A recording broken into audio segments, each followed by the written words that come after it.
Welcome back to For Your Busan, and in the studio we have Casey for Relationship Matters. How are you What's up, David? doing? I'm doing good. How are you? Fantastic. How's your eye?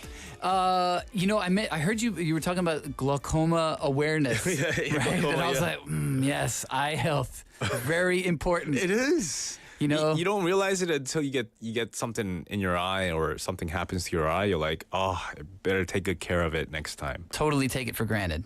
Yeah. So I'm wearing green today. Is that right? Oh, so yeah, green you're is right. for. Is that why you wore it? No, actually, It was a coincidence. It was a coincidence, but it is for a holiday. Oh. There is a holiday coming up this Sunday. Are you aware? Fun Day Sunday? Fun Day Sunday is always, yeah, you know what? That's always a holiday, right? Yeah. This Sunday is particularly a fun day for Irish people. Okay, St. Patrick's Day. That's right. That's Yeah. right. So I decided I would wear green today for that. St. Because, Patrick's Day, yes. yeah. Do you have any particular associations with St. Patrick's Day? I mean, no, I'm not Irish. Right? I don't even look. I mean, I'm not Irish, but You're not Irish. Okay. I have friends who are Irish. Do I look Irish? I don't know. Can't see me. Yeah. I've had friends who lived in Ireland or were Irish in Canada. Yeah, okay. And so we would, have some good beer at a bar, and they'll have discounts at school bars as well. Yeah. And they would put food coloring, like green color, Right. food coloring into the beers as well. Right. Which I was a little suspicious of. I was like, what is that they're It's like using? a potion. Yeah, who knows what that is? So, Yeah. All right, so we're going to be talking about St. Patrick's Day? A little bit, kind of. So actually, it's a little bit more about my relationship with my family. Oh. Yeah, because for me personally, my name, in case you're unfamiliar, my name is Casey McKeever, which is about as Irish sounding as you can get. Oh. But I never really thought of myself as Irish in any way, shape, or form. So when St. Patrick's Day would come around, I was like, I would just kind of like hide. Okay. I wouldn't really celebrate it because I was just kind of considered myself an American. And then it took coming to live in Korea Yeah. for a long time. I've been here for maybe 17 years, I think now. Really? I think so. That long? I can't do math very well, but I'm going to guess that's right. Maybe 18 now. Yeah. Wow, you've been here really. Wow. Yeah. When did you come here when you were in your 20s? Yes, I did. No, I came here when I was a teen. I wish I lied. Yeah, you got me. Too late You got me. now. Too late. Yes. Yeah. Oh, wow. yeah. You've been here for a long time. 2006 is when I first came here. Yeah, Wow. So I'm really bad at math, but you can. I came here like 6 years after you came here. Okay, so. Yeah, I've been here for quite a while, and I guess because I've been here for so long, sometimes I kind of like start thinking about where I come from. Yeah. I don't know if this. Have you ever Am I experienced this? Irish? Am I American? Am Yeah. I now Korean? Yeah, because people say that to me. They're like, "Oh, 한국 사람 됐어." Yeah. I'm like, really? But I Culturally, can't- I guess, right? Yeah. Yeah, culturally you've been shaped into a Korean. If I were to tell you a little bit of about my background, I actually saw this question on the script, so I prepared it in advance. So Go ahead. So I was assimilated into the Canadian culture quite easily, like long time ago. So you feel it was easy? It was easy for me because I went to a school that was predominantly Caucasian. I was like one of two Asian there. In the whole school? In the whole school. And that was easy. Yeah, and the kids were really friendly. They're really nice. They never really questioned where I came from. Really? Yeah, they never thought, wow, you look different than us. They didn't do that. They were like, oh, let's just play. Let's just play. And Okay. so I was able to kind of, fit in with the general crowd. And Right. then I never really, thought much about where I had come from, Korea, until I came here. And, I'm just like, oh, so, this is Korea. This is where I came from. Right. And my parents are Korean. And Right. so I started to learn more about the Korean culture. And that's when I started questioning my cultural identity. It happens, right? Yeah. And I believe you told me that you weren't born in Canada, right? Right. I was born here, but I was raised in Canada. Right. And so at a young age, I'm guessing. Yeah. Because the kids were nice. Yeah. Because kids are not nice when they get older. So you had young Okay. kids to welcome you first. I guess That's so. good. Yeah. Because if you go into high school straight away, it's like, oh, Yeah, war zone. yeah, that At is least in the true. United States. But yeah, so like you had this experience where like, am I Canadian Korean? Am I Korean Canadian? Am I just Korean? Exactly. Okay. I never had that question in Canada until I came here. Right. And then people were like, talking to me and treating me like I'm Korean. Right. And then I'm like, oh, wait a minute. Am I Korean? I am Korean. Right. I'm ethnically Korean. So it's no wonder they treat me like a Korean. But then in Canada, I was never, Right. maybe it's because I was in a really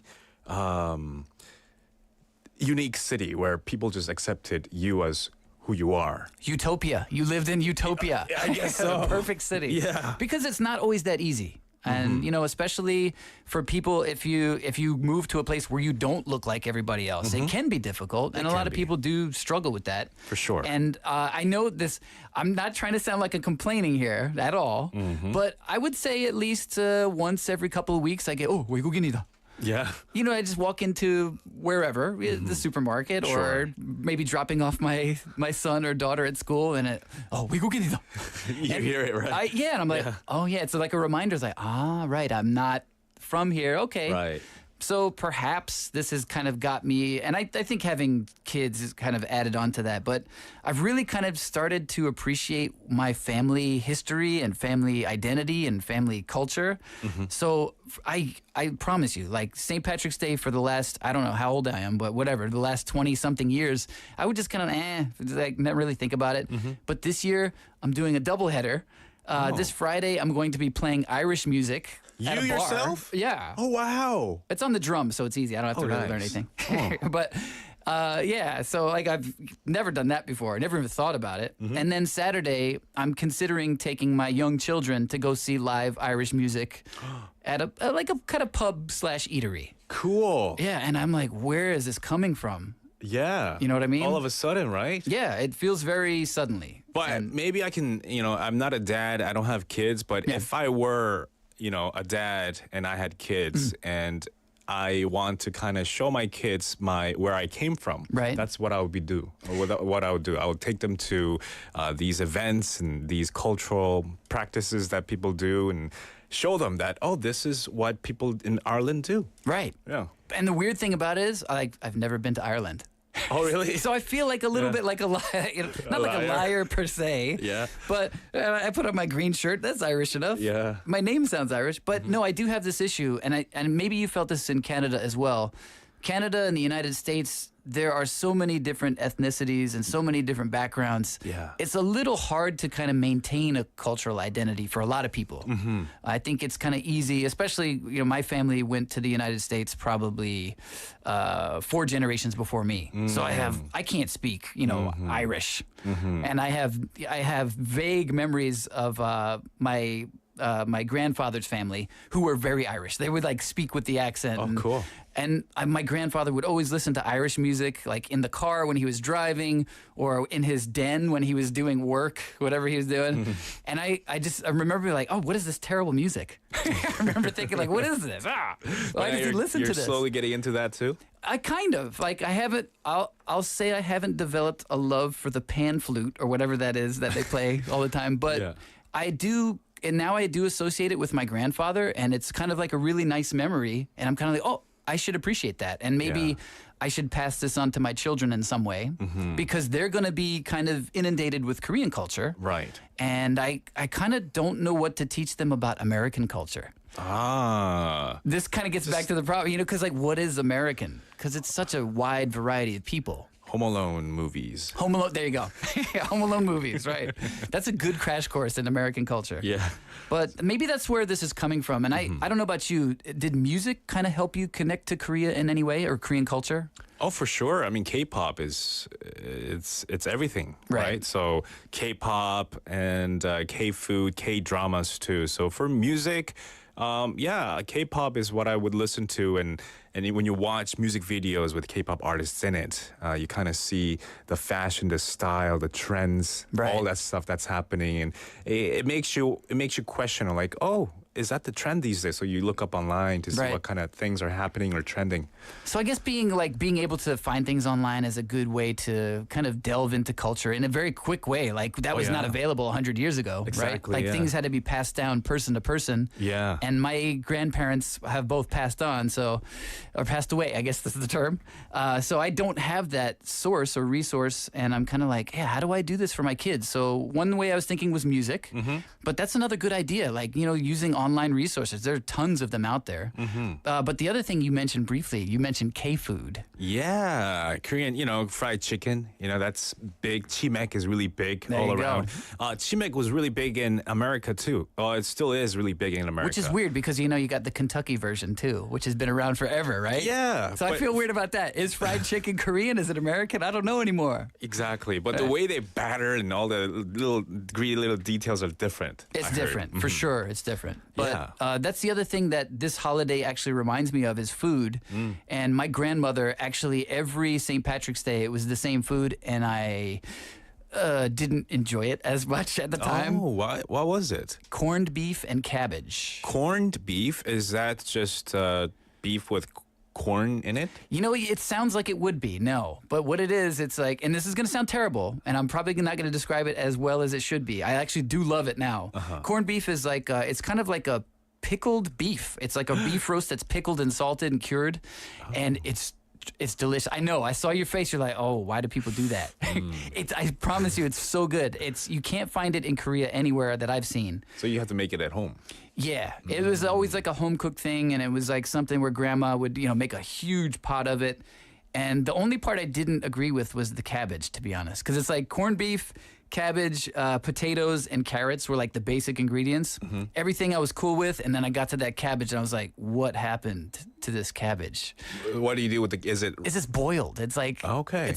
Have you ever had boiled cabbage? Yeah, I've had it. Like where it's boiled, where it's like, bleh. Oh, it's soggy, right? Yeah. And then you dip it in samjang and you have rice in it and then you eat See, it. Koreans figured out how to make cabbage taste good. Yeah.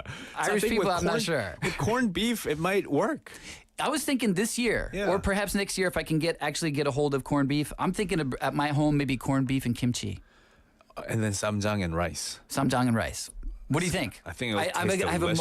multicultural family. Yeah. This is a way to kind of keep Irish tradition and make the kids realize, like, no, cabbage can be good. And put some cheese in it. Make it American, Irish, Korean. There you go. Yeah. Cheese on everything. Exactly. That is American culture, 100%. Awesome stuff. Yeah. So yeah, food can definitely be a great way to introduce anyone wanting to learn a culture from a different country. Yeah, and this is something I unfortunately wasn't able to get recipes from my grandmother before she passed away, but this is something, the internet's a great resource for that. Yeah. Actually, I was looking for some kind of suggestions for how can you kind of pass on culture to your kids or to anybody. Maybe you don't have kids, maybe you just have a partner and you kind of want to share something about your culture.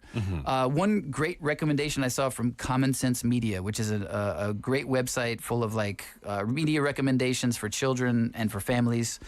But they were just like, well, why don't you watch a cooking show with like a food from your culture and watch it together and then make it. And I was like, oh, I can do that. Yeah, I can for do sure. that. And my kids would love that. And I actually did make them, there's an Irish food called chicken and dumplings. I don't know if you're familiar. Yeah, I know you know dumplings. Yeah. Do you know what an Irish dumpling is? No. Okay. It's like a ball of dough that you cook in a stew. And I know that doesn't sound great, but it's like so good. It's like soft and just buttery, and I don't know. You don't fry it? No, yeah, you Oh. don't fry it. You cook it in the stew. But maybe some people do fry it first. So it's but like I didn't. mulmandu? Kind of, yeah, kind of like mulmandu, okay. but it's just like a whole ball of dough, Oh. and you just ow. Ugh. I know it sounds bad, but it's so good. I promise you, it's good. Irish food has a terrible reputation around the world. I'm here to say it's not all bad. I wonder if James Oliver or, Gordon Ramsay's done any of those Irish bet. food. I bet they have. I bet they Through don't shows like like to Hell's admit Kitchen. it. Okay. They probably don't like to admit it, but they probably have. And like Yeah. Irish food, yes, it is not. It's not going to be remotely spicy at all. So you might be, it's missing something. But yeah, there is something. Irish beef stew, for example, that would be something I would recommend. I think anybody could eat. But now I'm curious to see how this corned beef. Corned beef. Corned beef. Corned beef Yeah. and cabbage. I'm gonna look some pictures online, look at some recipes to see how I can add a little bit of, Koreanness in it. I tell you what, if you go to New York, and I imagine a lot of big cities in North America, you can find a corned beef sandwich in a lot of delis. Oh. You would probably love that. Yeah. And you can spice that up. Man, I've never tried it, but I'm pretty sure corned beef with kimchi would just have to work. Wow. I mean, that might be sacrilege. I'm sorry if I'm offending anybody, but I think kimchi with pretty much anything. Like I would I put agree. kimchi on pizza. I I agree. would put kimchi in tacos as well. All right, I wasn't supposed to tell this. I wasn't supposed to tell. I've had that. I've actually and LA you liked it. in LA. Yeah, it was like a bulgogi taco. Oh yeah. Yeah, it's like street food, like on Oh, a truck. yes. It was bulgogi and kimchi, like shredded kimchi. Oh yeah. Dynamite. Mm-hmm.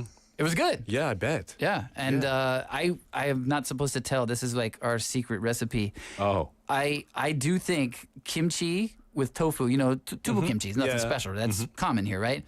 Throw a little kind of sharp, stinky cheese on top of that, like a real that you know, kind of like a strong cheese. Okay. It's good. Oh, like blue promise it's cheese? If you can go that hard. Oh, wow. If you can go that hard, sure. Oh, But okay. even just like a, you know, like a mild like cheese, like maybe mozzarella or Monterey Jack for sure. Oh, okay. I might definitely have to give that a try. See, this is why I think food is one of the keys to connecting culture, because It it's is. something that like people are just easily interested in, and like it's kind of feels experimental when you're introduced to something new, even if it's a recipe from 500 years ago. Exactly. You know, it's just like something instantly interesting to people. So I think that's how I'm going to focus on, like kind of passing this like Irish family traditions on to my Yeah, children. Start for with sure. food. Yeah. The music, we'll see. I asked them, like, do you guys want to see some Irish music Saturday? They're like, no. But I hear some Irish music playing now. All right. Thank you so much for coming in today, Casey. We're going to play that